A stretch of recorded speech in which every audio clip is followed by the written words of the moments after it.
Hola amigos, y bueno, ya nos encontramos en nuestra cuarta sesión y última por esta oportunidad en relación a este tema de habilidades de supervisión y gerencia. Y el segmento que corresponde a esta parte es solución creativa de problemas, que ya lo vimos en la sesión anterior. Y hoy nos vamos a dedicar a trabajar lo que tiene que ver con liderazgo e innovación.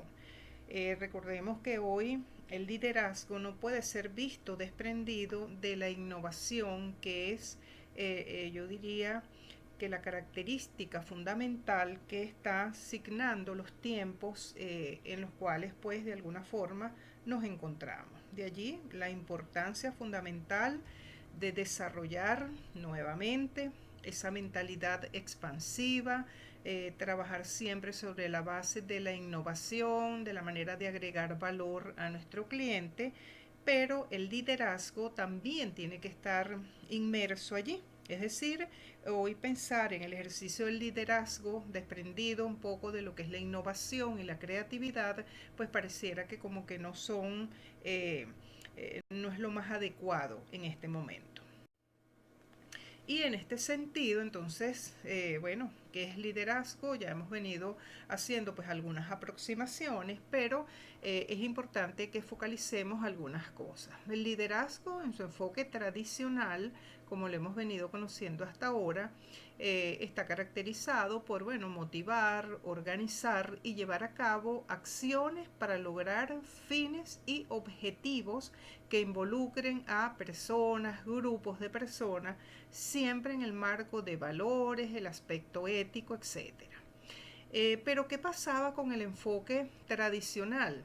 Bueno, teníamos siempre una persona visible que era la que de alguna manera caracterizaba al equipo de trabajo. Es decir, cuando pensábamos en equipos de trabajo, pues siempre hacíamos referencia, sobre todo en el ámbito organizacional, a la persona que conducía ese equipo de trabajo. Era como la voz cantante, visible, y que en muchos casos el grupo se veía pues obligado a hacer lo que esta persona dijera, muchas veces pues no estando necesariamente en la certeza de que esas acciones eran las que podían conducir a buen término. Muchas veces también se suprimía el aporte de los integrantes de un determinado grupo porque se suponía que tenían que hacer lo que esa figura indicaba. Bueno, y así vamos a ir viendo la evolutiva de cómo fue esto. Pero definitivamente hoy está clarísimo que en el enfoque actual el liderazgo es inspiración, es inspirar a las personas para que desarrollen lo mejor de sí. ¿Por qué? Porque tienen que aportar, porque tienen que aparecer para igualmente seguir dando los mismos resultados en el marco de valores y ética. Pero fíjense dónde puede estar la diferencia. Vemos cómo hay aspectos comunes que siempre se trabaja para lograr un fin, y la base, el sustento de todo esto se supone que siempre tienen que ser los valores que rigen una determinada organización y el marco ético que debe regir todo comportamiento humano. Pero, ¿qué pasa cuando en el pasado esa figura de líder de alguna manera era la que conducía, la que marcaba la pauta, la que decía cuál es el camino a seguir? Hoy definitivamente los tiempos nos invitan a tener otra visión de esto. Y entonces hoy se habla mucho del líder servidor, facilitador, que es el tipo de liderazgo que, si lo podemos ver en personas que desde luego han estado a través de muchos años, por ejemplo Mahatma Gandhi, Madre Teresa Calcuta, son líderes que han caracterizado esta tendencia de líder siervo.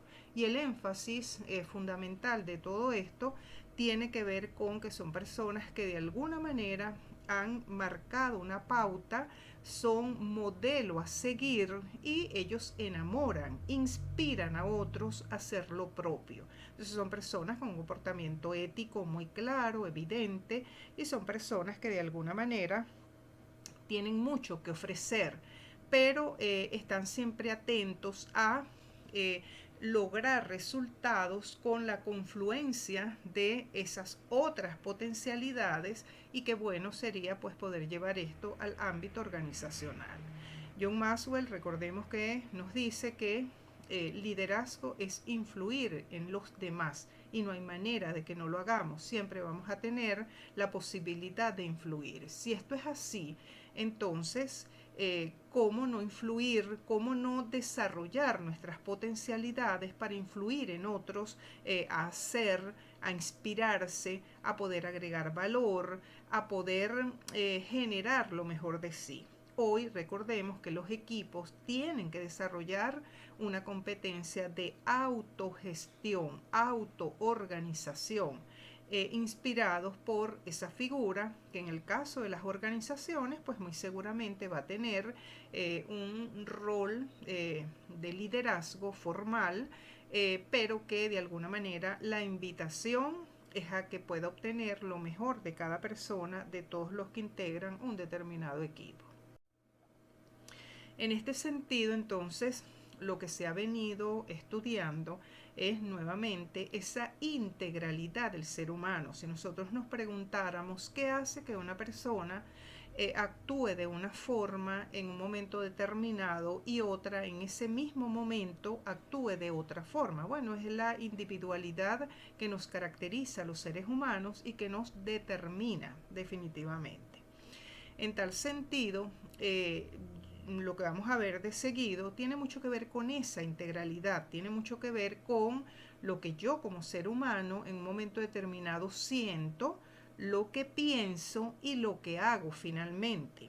Recordemos que en mi sentir de alguna manera están lo que yo, con lo que yo me conecto, de alguna forma las motivaciones, las emociones que puedo estar experimentando, también lo que yo siento, de la manera como yo me comporto, seguramente que tiene que ver con mis sistemas de creencias, con lo que yo creo que es lo correcto. Luego, en el pensar, en el saber, pues está todo lo que he venido acumulando desde el punto de vista de conocimiento que una vez puesto en práctica se ha convertido en habilidades y me ha permitido desarrollar ciertas destrezas.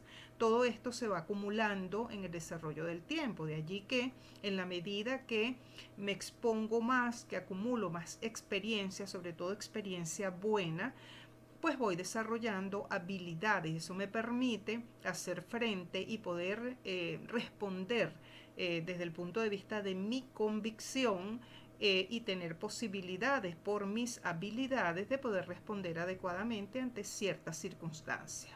Y el hacer, bueno, no es otra cosa que lo que se nota de mí en términos de comportamientos, tienen que ver con mis conductas, con mis hábitos, con los estilos personales que nos caracteriza a cada uno de nosotros, y al final con competencias. Y las organizaciones han sido muy hábiles en las últimas décadas para poder ir determinando las habilidades que les son propias. En este sentido, vamos a pasearnos por qué es lo que ha venido dándose en materia de liderazgo en la evolutiva. Si nos vamos al momento 1, el momento 1 me caracteriza como líder en mi sentir, pensar y actuar de una manera determinada. Por ejemplo, si yo siento que la realidad es poder, es competir, es cantidad más que calidad, es dominación, es dependencia, es control. Si eso es lo que me mueve a mí desde el punto de vista afectivo, emocional, y seguramente pienso que la realidad es fragmentaria, es decir, el momento que yo estoy viviendo en este momento actual, sin hacer correlación con, de manera sistémica con otros aspectos. Si yo pienso que la realidad es analítica solamente, que es reduccionista, determinista, vertical, jerárquica, que es causalidad lineal, es decir, 2 más 2 son 4, pues muy seguramente que yo actuaré como si la realidad fuese mecánica, es decir, una máquina. que yo le meto, no sé, algún insumo que le hace falta para poder operar, le doy una instrucción a través de un botoncito y yo tengo la seguridad que va a generar la respuesta que yo espero. Si lo pudiéramos hacer una similitud, es como un reloj cósmico en un universo ordenado, jerarquizado y controlado por leyes exactas. Es decir, aquí estaríamos hablando de los principios que la física de alguna forma pues nos ha regalado. Este momento es absolutamente predecible. Yo sé que he hecho tal cosa, paso 1, paso 2 y paso 3 va a ocurrir como consecuencia 4 y eso es lineal. Allí no hay variables intervinientes, allí no está pasando nada que no sea esa rigurosidad determinista. Este tipo de pensamientos organizacionales fueron desarrollados en principios del siglo pasado y recordemos Taylor, Fayol, Max Weber, Elton Mayo, que de alguna forma nos regalaron una manera de operar. Fíjense que en este sentido hablábamos de organizaciones mecanicistas, donde estábamos en un entorno relativamente predecible, estable y de alguna manera los conceptos claves organizacionales eran control, producción, comenzaban los sindicatos, las relaciones laborales, el término supervisor y mano de obra, recordemos que estaba asignado sobre todo a partir de la revolución industrial por los métodos de tiempo y movimiento. Se suponía que una persona en una cadena de producción tenía que generar tales y cuales comportamientos. El enfoque organizacional allí era de máquinas, es decir, un sistema cerrado recibe del entorno insumos, los transforma y los devuelve a la sociedad transformado, de acuerdo a necesidad. Y las organizaciones tenían éxito en la medida que eran más impecable en la realización de procesos lineales y no había preocupación de que si va a cambiar el entorno, qué va a pasar, porque parecía que todo era predecible.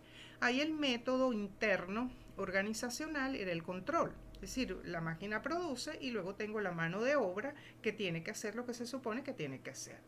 Y luego el contenido era básicamente cantidad. Entonces allí cuanto más organizado estoy, más voy a producir, más voy a vender y más ganancias sobre todo para los accionistas y directivos de las organizaciones. Luego nos pasamos a un momento 2. Ya vemos cómo un poquito más allá de mitad del siglo pasado comienza entonces a hablarse de la era del conocimiento, porque comienza a descubrirse, sobre todo con la incorporación de grupos en términos organizacionales, a entender que el ser humano es más que producir y que la explotación que eventualmente se podía considerar era nociva para otros aspectos y comienza a incorporarse y hablarse mucho de lo que es la era del conocimiento. Allí entonces la estructura y la integralidad del ser humano era que si yo siento que la realidad es más bien vinculante, ecosistémica, evolutiva, cooperativa, de calidad asociativa, independiente, en relaciones de convivencia, seguramente que yo iba a pensar que la realidad es vinculante, relacional, intuitiva, holística, indeterminada, horizontal, en red, interactiva, en causalidad circular. Y eso muy seguramente me iba a permitir actuar como si la realidad fuese un organismo vivo en relación de aprendizaje con su entorno. Es decir, entonces allí se incorpora más el término, ver la organización como un ser biológico. Ahí tenemos a Humberto Maturana, uno de los exponentes que incorpora pues toda esta visión a lo que es el mundo organizacional. Él es biólogo, acaba de fallecer, por cierto, y nos dejó muchísima sabiduría en términos de. Pero él, acompañado de muchos otros autores en diversos ámbitos y estudiosos de la conducta humana, entonces lo que comienza es a darse cuenta que el ser humano es más que tiempo y movimiento. y que el ser humano es capaz de pensar y que el ser humano es capaz de, ante la circunstancia cambiante que comienza a darse fuera de las organizaciones, puede ir ajustando, tiene cosas que aportar, puede actuar de una manera mucho más sistémica para poder responder a estos embates de las circunstancias contextuales. En este sentido, entonces, la organización es vista desde el punto de vista de ecosistema. Entonces ahí tenemos a Peter Senge, a Mintzberg, a David McClelland, a Ken Blanchard, por ejemplo, Norton y Kaplan, Deming, Ulbricht, etc. Es decir, cada uno de ellos aportando cosas muy interesantes al ámbito del mundo organizacional. Pero al final, los conceptos claves que comienzan a trabajarse aquí tienen que ver entonces con aprendizaje. No es que lo que me sé ya está sabido y ya listo para siempre, sino que debo entender que hay una dinámica evolutiva que comienza a generar impacto a través de las diversas variables que lo contextualizan y que esas variables de alguna manera generan impacto interno a las organizaciones. Por consiguiente, bueno, entonces las estrategias son importantes y comienza a aparecer la importancia de lo que es el concepto de liderazgo como figura importante para conducir y propiciar la obtención de los mejores resultados de equipos de trabajo y de grupos de personas.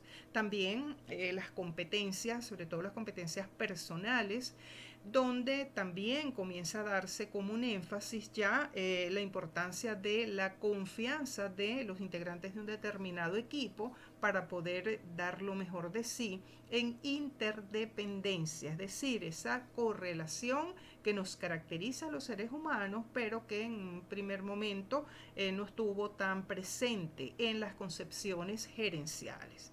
Aquí el enfoque organizacional definitivamente es de organismo como ecosistema que tiene una manera de operar, que ocurren cosas y que así como necesita de la dinámica interna, pues también se ve en un ecosistema. Por consiguiente, tanto esa visión de ecosistema como de autoorganización comienzan a hacerse importantes.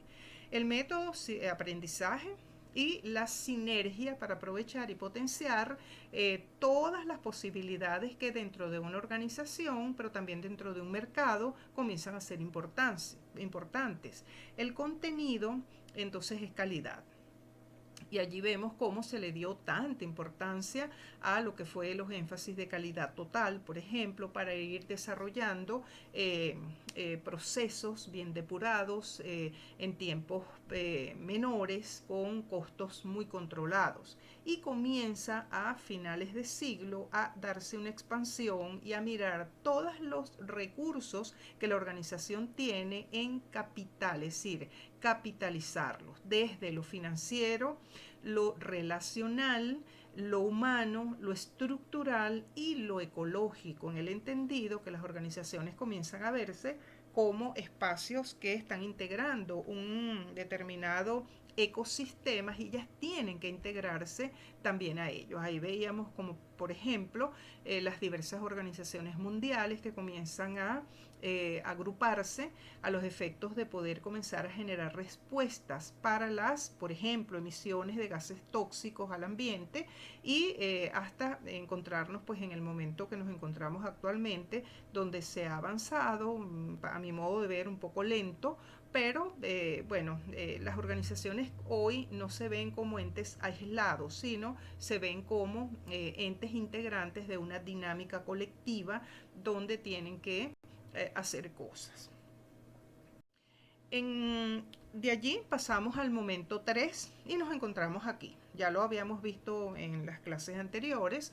Nos encontramos aquí donde hay un poquito de todo. Volatilidad, incertidumbre, complejidad, ambigüedad. Es decir, nada es preciso, no tenemos certeza de nada absolutamente.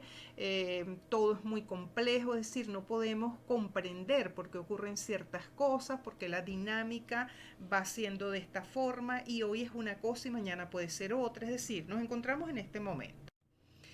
¿Y qué es lo que destapa o caracteriza todo esto? La innovación. Fíjense que aquí no es la innovación solo desde el punto de vista del requerimiento que tenemos nosotros como seres humanos en los diversos espacios donde nos encontremos, sino aquí es como el llamado externo, lo que se nos obliga, no es a estar en más de lo mismo, sino a innovar, estar pendiente, mirando de cómo podemos hacer cosas diferentes para poder estar y para poder generar respuestas adecuadas. Entonces allí por supuesto que la inspiración, una visión clara, crecimiento, procesos más ajustados a la realidad, desarrollo, creatividad, es decir, esto es lo que es. Vamos a dedicar un minutito a lo que tiene que ver con la innovación para luego correlacionarlo con el liderazgo. Entonces, innovación implica salirse de la caja, esa expresión que nos ilustra perfectamente bien, que ya las respuestas consabidas pareciera que ya no son las adecuadas, que ya tenemos que ir trabajando fuera de, es decir, todos los parámetros que ya tenemos sabidos, consabidos, no es que son inservibles, no. Lo que significa es que tengo que tener, si yo lo viera en términos de un atleta que va a hacer una carrera cuando está en su punto de salida, que tiene un pie aquí y otro un poquito más adelante, es exactamente eso. Es decir, es tener un pie en el presente y uno en el futuro, porque lo que está asignando este tiempo es una característica de no certeza, ya lo veíamos, nada es seguro. Pareciera que sabemos, pero siempre vamos a tener la interrogante, ¿será que realmente es así o por dónde vendrá esto? ¿Cuál será la sorpresa que va a surgir? ¿Cómo se va a desenvolver? Es decir, cuando hablamos de innovación, la innovación es acción de cambio que supone una novedad, es decir, preparados para. Y allí lo que aplica es una mentalidad no fija, sino una mentalidad expansiva de crecimiento. Entonces la innovación implica hacer algo realidad intencionalmente, algo nuevo que puede sostenerse y repetirse en el tiempo y que tiene algún valor agregado o utilidad para alguna comunidad. Esa comunidad puede ser mis clientes, puede ser inclusive mi equipo de trabajo, puede ser inclusive un grupo comunitario, puede ser donde haya seres humanos. Jim Selman, quien se ha dedicado a trabajar mucho, para mí una de las personas clave en todo lo que tiene que ver con estas tendencias del liderazgo, que ha trabajado mucho este aspecto, reconoce la innovación como uno de los aspectos más requeridos que tiene que inspirar todo líder. Es decir, todo líder hoy no solo debe dedicarse a que las personas hagan las cosas como se supone que las tienen que hacer, sino a inspirar a las personas para que sean capaces de tener ese piecito delante de sí, es decir, uno en el hoy y otro en el futuro, uno que me permita hoy la estabilidad de poder responder de manera adecuada a lo que tengo que responder y uno mirando al futuro para poder saber dónde es que puedo estar alerta para poder responder de una manera mucho más adecuada. Ya también les mencionaba en la clase anterior que una de las personas que ha trabajado también mucho, trabajó mucho, ya no está con nosotros, en el tema innovación, Clayton Christensen, él hablaba de innovación disruptiva. Fíjense bien, una persona con una visión de futuro pero absolutamente nítida, innovación disruptiva, que es siempre estar pendiente y tener presente que tanto nuestros productos como nuestros clientes pueden variar y que la idea de toda organización hoy es justo estar viendo esos espacios que pueden estar quedando vacíos, sin respuesta, para poder atenderlos de manera adecuada. Y Jim Selman entonces dice que nos puede pasar a nosotros seres humanos ante estas circunstancias. Y él dice, bueno, siempre ante una demanda de cambio pudiera ser que mi respuesta sea esté dentro de este ámbito. Por ejemplo, yo me puedo resistir como ser humano. ¿En qué consiste mi resistencia? En hacer oposición a las circunstancias. Bien sea no reconozco, no me doy cuenta o teniendo presente lo que pasó, no quiero cambiar. La otra respuesta que yo puedo dar es adaptación, que tiene que ver mucho con una reacción positiva a las circunstancias. Entonces estoy más atenta a que, bueno, ya no es el norte, es el sur, bueno, entonces voy para el sur. La otra tiene que ver con responder. Y responder está vinculada a adueñarme de las circunstancias. Porque fíjense que en adaptación yo me adapto, pero no estoy generando una respuesta. Sencillamente no me opongo, sino que voy con la corriente. Pero en responder, entonces sencillamente me adueño de las circunstancias. Y ahí estoy como activada para generar una respuesta ante la circunstancia. Elegir implica aceptar las circunstancias. Fíjense que cuando yo, ser humano, no puedo cambiar lo que es evidente, lo que es una realidad, la respuesta adecuada debería ser aceptar. Aceptar no es resignación, aceptar es reconocer lo que está pasando, que no me gusta, no me es adecuado, pero yo decido accionar hacia otro rumbo. Me importa mucho que miremos esta diferencia. Es decir, aceptar no significa quedarme quieta, bueno, acepto y me resigno. No, la resignación es un estado que también nos ocurre, pero que no es recomendable en términos organizacionales. Yo diría que en ninguna circunstancia de nuestra vida. El aceptar implica reconocer lo que está pasando, entender que es una realidad, pero poner luz de cruce en términos criollos, es decir, poner luz de cruce para poder accionar en otra direccionalidad. La otra respuesta mía pudiera ser traer algo, es decir, una vez que acepto la circunstancia, bueno, eso yo creo. Voy a crear algo que de alguna manera genere un impacto, a lo mejor me equivoco la primera vez, a lo mejor la segunda, pero la tercera vez algo aprendí, algo vi que me va a ser muy importante para poder incorporarlo. Y por último, eso sería lo que generaría maestría. Es decir, la maestría implica crear un contexto para el cambio. Entonces, aprovecho la circunstancia negativa y genero una respuesta. Si lo viéramos en términos de lo que está pasando en este momento, bueno, vemos como muchas organizaciones no se quedaron en adaptarse ni en resistirse a lo que estaba ocurriendo, sino que sencillamente comenzaron a responder de otra forma. Y entonces vemos cómo hay muchas iniciativas que en este momento comenzaron a tener sentido que hace 3 años atrás era impensable. Entonces comenzamos a ver qué ocurre con esto. Va a depender del tipo de liderazgo que genere y convierta esto en cultura.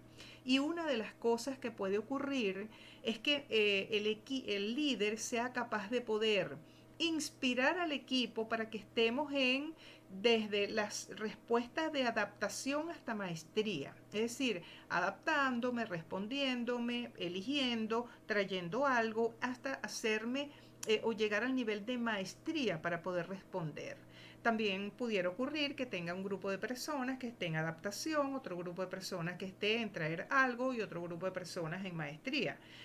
Pero lo importante es que se genere esta cultura de innovación de manera frecuente, es decir, como cultura, como un rasgo que acompaña a una determinada organización en momentos difíciles, en momentos importantes, porque de lo contrario nos quedamos. Entonces, fíjense, quedarse en este momento no es como ocurrió en 1960, 1970, 80, que vimos que muchas organizaciones desaparecieron y es una lástima porque cuando nosotros miramos esas organizaciones con la potencialidad que tenían versus las circunstancias de hoy, nos damos cuenta cómo ellas pudieron haber hecho cosas importantes para sí y permanecer en el ambiente. Sin embargo, bueno, es parte de lo que la historia nos invita a ver en retrospectiva para poder aprender y para poder traer al futuro mecanismos más interesantes. Entonces la innovación, señores, es liderazgo sin innovación pareciera que es como una mesita que le falte una pieza para poderse sostener.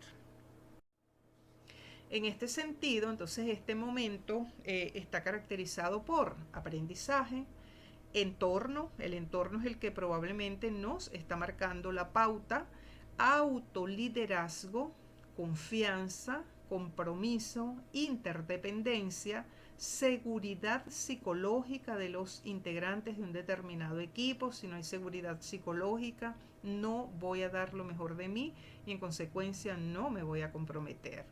Entornos cambiantes, etcétera. El enfoque organizacional es de cambio, es decir, inestabilidad, donde debo generar respuestas apropiadas a cada inestabilidad y a cada circunstancia que se vaya presentando. El método sigue siendo aprendizaje, pero las alianzas son fundamentales. Entonces vemos hoy cómo grupos de empresas, organizaciones generan alianzas para poder atender un determinado segmento de mercado, generando unas respuestas innovadoras. Y el contenido es valoración del otro, creer en el otro, inspirar al otro, crear respuestas no conocidas de manera constante, es decir, seguridad psicológica que me permita de alguna manera poder seguir adelante y poder generar los mecanismos que requiera estar generando. Entonces vemos cómo el contexto es inestabilidad, pero no una inestabilidad imposibilitante, paralizante, sino una inestabilidad que nos invita a la acción. Yo diría que hasta es entusiasta porque nos invita a crear cosas, a retarnos inclusive a nosotros mismos en nuestras propias capacidades y en las maneras de hacer las cosas. Vamos a ir entonces a dos ejercicios. Este primer ejercicio yo los invito a que, considerando estos tres momentos que hemos visto, desde un momento bastante predecible, un segundo momento donde ya comenzaban a visualizarse cosas, hasta este momento absolutamente y con algunas variables inesperadas, hay otras que venían dándose, como por ejemplo la explosión tecnológica, etcétera, etcétera, pero la pandemia pues vino como a poner el puntito a la I que faltaba. Mirando esos tres momentos, yo los invito a que en grupo ustedes revisen y cuál de estos momentos pudieran estar presentes en sus organizaciones. Fíjense que es muy probable que tengamos en las organizaciones un poquito de los tres momentos. Vamos a ver cuál énfasis está presente y cómo nos estamos preparando para ya pisar y hacer tierra en este momento 3, que es el que estamos viviendo y al que tenemos que dar respuesta. Y si yo les preguntara a ustedes, si ustedes fuesen responsables de alinear su organización a las demandas actuales, ¿qué harían en materia de liderazgo? ¿Qué se les ocurre? ¿Qué podrían estar generando? ¿Qué harían ustedes? Y luego, una vez culminada esta disertación, es tan interesante, entonces los invito a ver este video muy corto, se llama El mejor video de liderazgo, y me encantaría que ustedes compartan algunas conclusiones en relación a lo que significa el liderazgo en un momento actual, qué correlación pueden hacer ustedes de todo lo que hemos venido conversando con el contenido de este video. Entonces vamos a tomarnos unos minutos y luego volvemos para sala plena a hacer el intercambio sabroso de lo que es este tema. Y bueno, ya de vuelta, entonces, fíjense, vamos a hacer la precisión de lo que implica realmente el liderazgo. El liderazgo es desarrollar compromiso como fuente de coordinación de acciones. Probablemente en este momento un líder tiene en sus hombros una gran responsabilidad. Siempre la tuvo, pero en este momento yo diría que una gran responsabilidad con dos énfasis. Por un lado están los resultados y por el otro lado están el cómo te sientes tú, ser humano. Esta parte me importa muchísimo porque pudiera ser que de cómo te sientes así van a ser tus resultados. De allí que lo importante es primero ir a lo individual porque luego eso se va a hacer colectivo.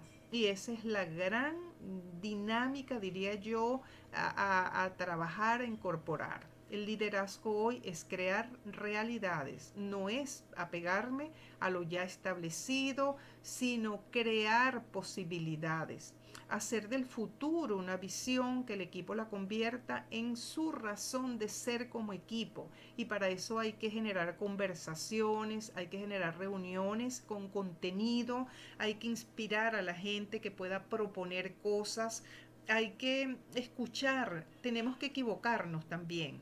Y el liderazgo implica en este momento convertir la responsabilidad en libertad para actuar y no en culpa. Es decir, hoy me puedo equivocar, hoy puedo proponer cosas que a lo mejor alguien las puede ver y pensar que no son adecuadas, pero hoy eso tiene que estar permitido. Es admitir entonces la equivocación como parte importante, como fuente de producción exitosa. Fíjense que hay autores que dicen: quien no se equivoca es que no hizo nada, no propuso nada, no accionó nada. Porque si en el mismo momento que acciono mucho, que propongo mucho, que genero mucho, pues tengo la posibilidad de equivocarme. Entonces la equivocación más bien es fuente de, eh, de una propuesta de futuro, es más bien fuente de generación de conocimientos, de creación. Ahora bien, no significa que me voy a equivocar 10 años seguidos con lo mismo, porque allí estaríamos frente a una circunstancia un poquito más complicada. Entonces, liderazgo es básicamente atributos personales más resultados. Ya sabemos que dentro de los atributos personales, pues están eh, yo como individuo, cuáles son los principios que a mí me rigen, cuáles son mis motivaciones. Si bien es cierto que hoy la tendencia habla de que el énfasis en el pasado, que fue focalizado en rasgos del carácter, en estilos de personalidad, hoy a eso se le ha bajado un poquito el volumen, lo cual significa que independientemente de mis rasgos de personalidad, yo puedo trabajar el accionar de manera adecuada. No es menos cierto que sí tenemos ciertos rasgos que de alguna manera influyen de una forma o de otro en lo que hacemos. De allí que qué importante es que yo esté permanentemente en una revisión constante de cómo me ocurre, abriendo espacios conversacionales para escuchar qué es lo que el otro tiene que decirme. Por supuesto que el liderazgo, para poder generar los resultados dentro de mis atributos, está, bueno, en la medida que yo soy más hábil, tengo más experiencia, he desarrollado mucho más conocimiento, más amplitud de conocimiento, me he arriesgado, tengo la oportunidad de experienciar más, pues por supuesto que en esa medida tengo más cosas que ofrecer. Y luego el resultado del liderazgo, de todo líder, tiene que ver con esa producción que va a lograr a través de otros. Y ahí entonces, bueno, tengo que tener muy claro qué es lo que se va a hacer, qué es lo que se pretende lograr, definir cuáles son las acciones prácticas, saber cómo es que voy a medir los logros a través de indicadores y que mi interlocutor sepa. Y hoy se sabe que los líderes hoy basan tanto su gestión tanto en los resultados, no es que los resultados dejaron de ser importante, sino que más allá de los resultados, también me focalizo en el proceso, en lo que hay que hacer para lograr esos resultados. Y dentro de ese proceso está la gente que me acompaña, con su sentir, con su circunstancia, con sus momentos mejores y peores. Es decir, están los seres humanos que de alguna manera van a hacer posible que esos resultados sean los que tienen que ser. Y allí también quiero compartir con ustedes este modelo de liderazgo transformacional que también está muy en boga en este momento y que nos ayuda a justamente pasar de un momento A un momento B. Ese momento A implica dónde estoy parado en el hoy y el momento B es dónde quiero llegar. Y para lograr pasar de este momento A al momento B, yo debo hacer varias cosas. Primero, armar el equipo Segundo, conducir ese equipo una vez que está armado, conducirlo y luego celebrar los logros. Y en esta investigación, cuando se hizo y se profundizó en relación a qué era lo que las personas valoraban de los líderes como más importante, bueno, la gente finalmente dijo que para ellos el líder que recordaban con mayor frecuencia y que lo recordaban gratamente eran personas creíbles, es decir, personas con credibilidad.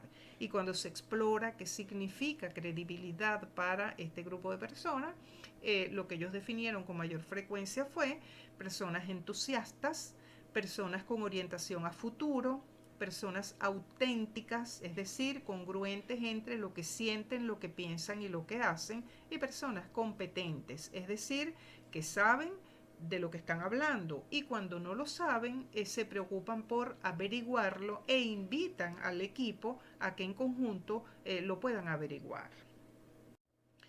Haciendo un paseíto un poquito más detallado de estos momentos, entonces el definir el hoy tiene que ver con la vinculación con el marco estratégico de la empresa y el análisis DOFA o FODA, por ejemplo, para saber cuáles son esos rasgos, esas características que me determinan hoy.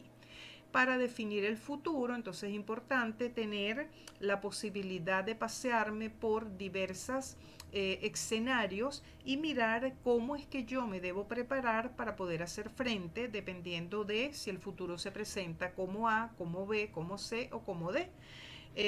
Fíjense que en este momento, ese futuro, si bien es cierto que las empresas siguen haciendo planificación estratégica y se miran a futuro, el horizonte temporal ha cambiado drásticamente, por lo cual es muy importante que las organizaciones tengan siempre su mirada de futuro, pero no pierdan el hoy, porque como vimos anteriormente, cualquier cosa puede pasar. O, dicho de otra manera, muy seguramente lo que estuve tomando como previsión no necesariamente fue tan seguro.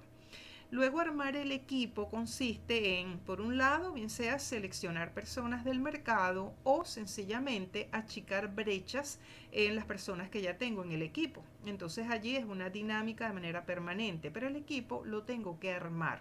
El hecho de tener una cantidad de personas integrando un grupo no significa que tenga un equipo armado. Un equipo lo voy a armar de manera cohesionada, de manera adecuada para poder generar lo que tengo que generar. Luego, conducir el equipo, entonces implica diseñar estrategias para mejorar el rendimiento de las personas, por ejemplo, fijar y revisar metas de trabajo, negociando objetivos laborales donde la gente los comprenda y esté alineada a las expectativas, es decir, el supervisor, supervisado o líder e integrante del equipo estén alineados en expectativas de qué es lo que se espera de mí, y la primera persona que debe saberlo soy yo, que va a ejecutar. Luego, planificación y delegación de actividades, elaboración de objetivos y especificación de los entregables, aspecto que vimos la vez pasada. Vemos que habíamos visto que los resultados manifiestos y los no tan manifiestos, pues de alguna manera se hacen absolutamente indispensables. Administrar el tiempo, por ejemplo, para que la gente aprenda a distinguir entre lo urgente y lo importante. Hoy esto es un imperativo, hoy no podemos desperdiciar tiempo en lo que no va a agregar valor, sino que debemos saber exactamente qué es lo importante, revisar metas de trabajo y por supuesto delegar funciones. En celebrar los logros, entonces por supuesto generar todas las estrategias que de alguna manera nos permitan mantener el entusiasmo del equipo de trabajo, trabajar los sistemas de recompensas, tanto financieras como no financieras, en nuestro contexto venezolano, más allá del cambio y la dinámica mundial. Por supuesto que lo financiero, wow, se ha puesto muy complicado. No obstante, de allí que las organizaciones han hecho un gran esfuerzo por generar mecanismos para que la gente sienta que la organización está pendiente de su estabilidad de alguna forma económica en la medida de la posibilidad, pero también ayudando y generando estrategias que no necesariamente apuntan a lo financiero de manera directa, pero que de alguna manera se constituyen en respaldos importantes. Y también trabajar mucho la resistencia al cambio. Yo diría que una de las grandes estrategias que hay que trabajar en este momento tiene que ver con posibilitar que la gente comprenda y dé el paso hacia la exigencia actual. Es decir, que no me resista al cambio, sino que vaya con el cambio generando las posibilidades para descubrir ese ser humano maravilloso que soy, que tengo posibilidades, que tengo limitaciones, sí, que soy vulnerable, sí, que necesito apoyo, sí, pero también por el otro lado tengo muchísimas potencialidades y eso es importante que se trabaje en momentos como este. Y luego, a nivel del liderazgo, que el líder se preocupe entonces por desarrollar cómo está su visión de futuro, cómo enamora a su equipo de trabajo para su visión de futuro, qué estrategias utiliza para entusiasmar a su equipo de trabajo, qué estrategias utiliza para ampliar competencias y en qué medida estoy siendo congruente entre lo que yo siento, lo que pienso y lo que actúo, porque otros van a estar viéndome y van a estar dándose perfectamente cuenta de si hay incongruencias allí y eso merma un poco lo que tiene que ver con el compromiso de las personas. Entonces, teniendo esto claro, vamos a ver un video que se llama Nuevos líderes para nuevos tiempos. Y lo que me encantaría que con base en todo lo que hemos visto en esta formación, que recordemos que tiene mucho que ver este programa en relación a la mirada interna, más yo les decía al principio, poner la camarita hacia acá. Yo quiero que ustedes compartan por grupo, pero que me comenten qué van a hacer ustedes en las próximas 24 horas en materia de liderazgo. ¿Qué se les ha ocurrido durante toda esta formación? ¿Qué estrategias han pensado? ¿Qué creación pueden estar aportando? También me interesaría mucho que me dijeran con qué se van, cuál es el resultado de toda esta interacción, de todo este intercambio que hemos tenido y qué van a hacer ustedes en materia de liderazgo en las próximas 24 horas. Entonces vamos a dejarnos unos minutos y luego venimos a compartir esos planes maravillosos que estoy segura que van a ser absolutamente importantes. Quiero agradecerles muy puntualmente su disposición, su entrega, también su tolerancia, su paciencia por todas las dificultades tecnológicas que hemos tenido, pero estoy segura que ustedes se están llevando herramientas, nuevas formas. Por favor, hagan de ustedes todas estas herramientas y aplíquenlas porque realmente sus organizaciones seguramente se lo agradecerán y el país lo necesita. Así que muy buenas tardes.